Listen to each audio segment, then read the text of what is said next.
तो नमस्कार जय हिंद वंदे मातरम दोस्तों। आज हम लोग और एक वीडियो लेकर आ चुके हैं जिसपे आपका पैसा इस पे भी अप्रॉक्स मिलने वाला है डबल। देखो, तो आज हम बात करने वाले हैं सूरज। यहाँ पर देखो, मैं यहाँ पर दिखा देता हूँ एकदम क्लियर, देख लो। सूरज स्टेट डेवलपर्स लिमिटेड आईपीओ एक मेन बोर्ड आईपीओ है। ठीक है, ये कोई एसएमई आईपीओ नहीं है, एक मेन बोर्ड आईपीओ है। आप इस पे अप्लाई कर सकते हो और आपको इस आईपीओ पे 60 से 80 तक, ठीक है, 60 से 80% तक का प्रॉफिट, मुनाफा, कुछ भी आप कह लो, वो आपको देखने को मिल सकता है। ठीक है, एक बहुत ही अच्छा सा आईपीओ है। और अगर आप देखो, आईपीओ में 15,000 लगाते हो आप नॉर्मली, तो 15,000 है और आपको 60% तक का इस पर प्रॉफिट 60 से 80, ठीक है, देखने को मिल सकता है। आप सोचो 8 से 9,000 तक का प्रॉफिट आपको एक लॉट पे मिल जाए तो कितना अच्छा है। तो ये वही आईपीओ है जो आपको प्रॉफिट बनाकर दे सकते हैं, एक बहुत ही अच्छा। तो देखो, अगर हम बात करें तो चलिए हम लोग बात करते हैं आगे। तो देखो, कंपनी की बात करें, Suraj estate developers IPO book built issue है 400 करोड़ का। ये जो आईपीओ ला रहा है 400 करोड़ का, हाँ छोटा है, ओवर सब्सक्राइब होगा, सिर्फ नहीं होगा, बहुत सारा ओवर सब्सक्राइब होगा। ठीक है, अलॉटमेंट चांसेस भी लो हो जाएगा, लेकिन जो जीएमपी ऊपर तगड़ा भागता जाएगा। अगर अलॉटमेंट हुआ तो पैसा तो डबल पक्का है। तो देखो, अगर बात करें इसके आईपीओ डेट की, तो आईपीओ डेट अभी तक कोई ऑफिशियल लॉन्च हुआ नहीं है। लेकिन हाँ, इसका जितना भी चांस है दिसंबर में आने का ही चांस है। ठीक है, दिसंबर 15 से 20 से पहले आ सकता है। 20 दिसंबर से पहले ही आपको आपको ऑनलाइन यानी कि ऑन होते हुए शुरू दिख सकता है। ठीक है, खोलता हुआ दिख सकता है इसका जो अप्लाइंग। कब से? 20 तारीख से पहले, 20 दिसंबर। लिस्टिंग प्राइस भी उसी हिसाब से होगा। T+3 डे, फर्स्ट डे पे हो जाएगा अलॉटमेंट, सेकेंड डे पे होगा क्रेडिट और थर्ड डे पे होगा लिस्टिंग। ठीक है, T+3 डे के हिसाब से हो जाता है जो लिस्टिंग, अलॉटमेंट, रिफंड, क्रेडिट जो कहो। बुक वैल्यू है, फेस वैल्यू है, देखो 5 रुपया पर शेयर। प्राइस अभी तक कुछ आया नहीं है। इसका प्राइस जो हो सकता है 200 से 250 के अंदर। देखो, 200 से 250 के अंदर होगा, उस हिसाब से आपका एक लॉट पे 50 से 55 तक का शेयर आ सकता है। तो देखो, ये तो कोई ऑफिशियल आया नहीं है। अगर हम बात करें 400, देखो अगर हम बात करें टोटल इशू साइज की, तो ये हो जाता है 400 करोड़ का। और एक इस आईपीओ में जो एक बहुत ही अच्छा है ना, जो कि आप कह सकते हो कि पॉजिटिव इम्पैक्ट जो डाल रहा है इस आईपीओ में, ये है कि देखो, ये हो जाता है ये वाला, कि इस पे जो फ्रेश इशू हो रहा है 400 करोड़, यानी कि इन ओनर ने 100% ही पूरा फ्रेश इशू लाया है। ये एक बहुत ही अच्छा है कि यहाँ पर कोई भी ऑफर फॉर सेल नहीं है। ऑफर फॉर सेल कोई भी आईपीओ मतलब ये परसेंटेज में नहीं लाया कि हाँ चलो 400 में से जो 100 करोड़ ऑफर फॉर सेल है और बाकी 300 करोड़ जो फ्रेश इशू, ऐसा नहीं है। पूरा का पूरा 100% ही ऑफर फॉर सेल है। तो आगे अगर बात करते हैं, देखो ये लिस्ट होगा कहाँ पर, लिस्ट हो जाता है बीएसई एसएमई पर।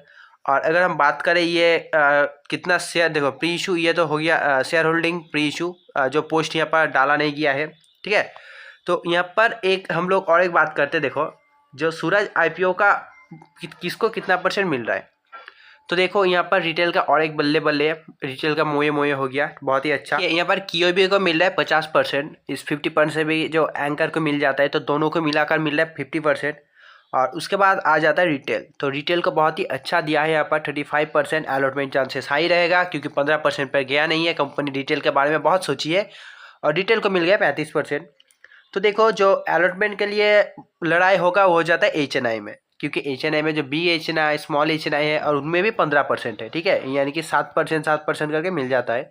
तो देखो, और अगर हम बात करें अब कंपनी क्या करती है, तो देखो कंपनी जो 1986 की कंपनी है और ये एक रियल एस्टेट कंस्ट्रक्शन कंपनी है। ठीक है, सूरज स्टेट डेवलपर्स। और ये ज़्यादातर फोकस करती है best in class collaboration and client assure, ठीक है, एश्योरेंस की तरफ। ठीक है, फोकस करते हैं ज़्यादातर।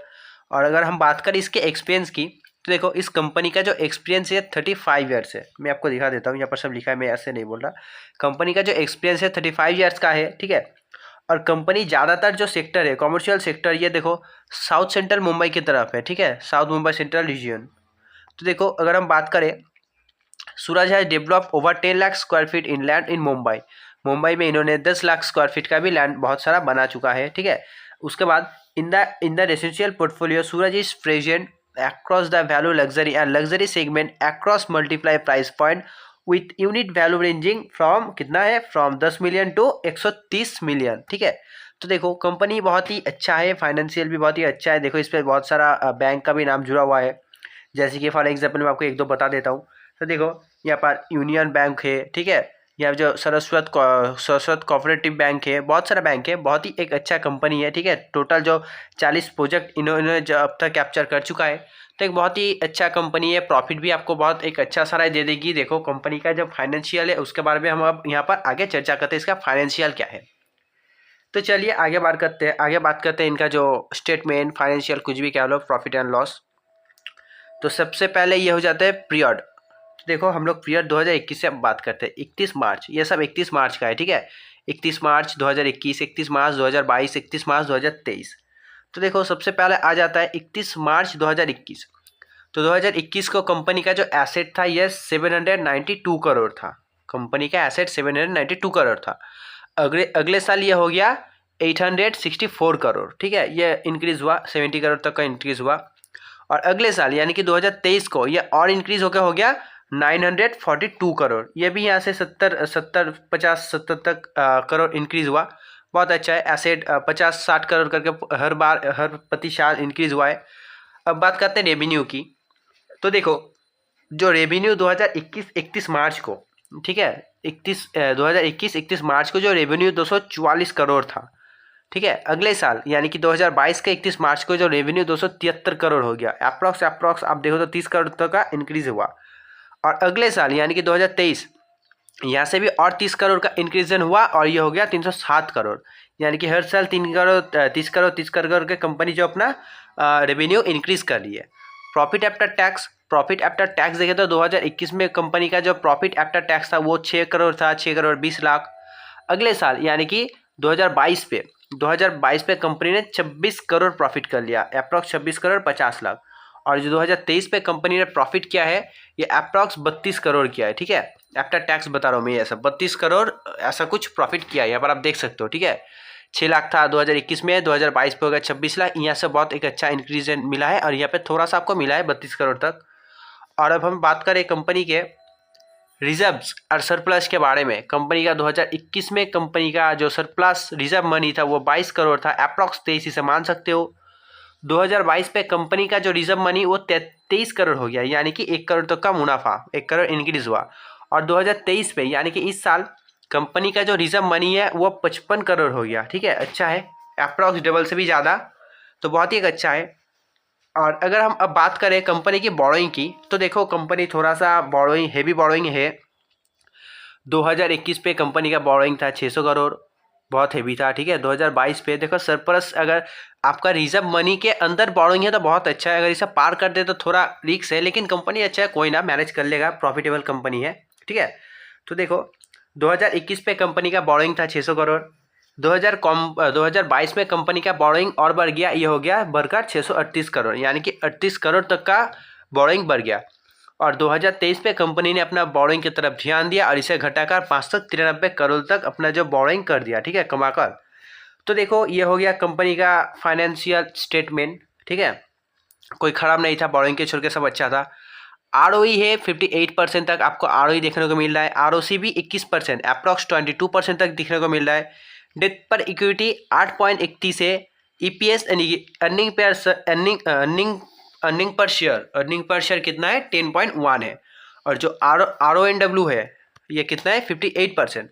तो मैंने आपको बता दिया कंपनी क्या करती है। तो देखो मैंने आपको बता दिया सूरज क्या करती है, ठीक है, यहाँ पर मैंने आपको पूरा बता दिया। सूरज कंपनी का GMPB अप्रॉक्स, ठीक है, आपको ये कम से कम अगर आपको ये अलॉटमेंट होता है तो आपको अप्रॉक्स 60 से 80% तक का लिस्टिंग गेन तो मिल ही सकता है इस IPO में, ठीक है। 60 से 80% तक का अलॉटमेंट गेन आपको मिलेगा अगर आपका अलॉटमेंट होता है लिस्टिंग के दिन।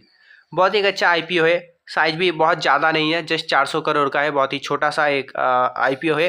बहुत ही तगड़ा सा भी सब रिजल्ट है इनका। अब तो तगड़ा जो काम दिखेगा वो QIB दिखाएगा और HNI दिखाएगा, इनको देख के हम भी आ जाएंगे, यानी कि रिटेल में भी आप अप्लाई कर सकते हो और HNI में भी अप्लाई कर सकते हो। तो देखो इसका अभी तक ऑफिशियल कुछ भी अनाउंस हुआ नहीं है, जैसे ही कुछ भी ऑफिशियल आता है मैं आपको तैसे एकदम तुरंत खबर करता हूँ कि ऑफिशियल अलॉटमेंट डेट, क्लोजिंग सब आ चुका है, IPO ओपन डेट, ठीक है, GMP। तो आज के वीडियो बस इतना ही। अगर आपको वीडियो अच्छा लगा तो प्लीज़ वीडियो को लाइक करना, चैनल को सब्सक्राइब करना। तब तक बाय, जय हिंद, जय भारत।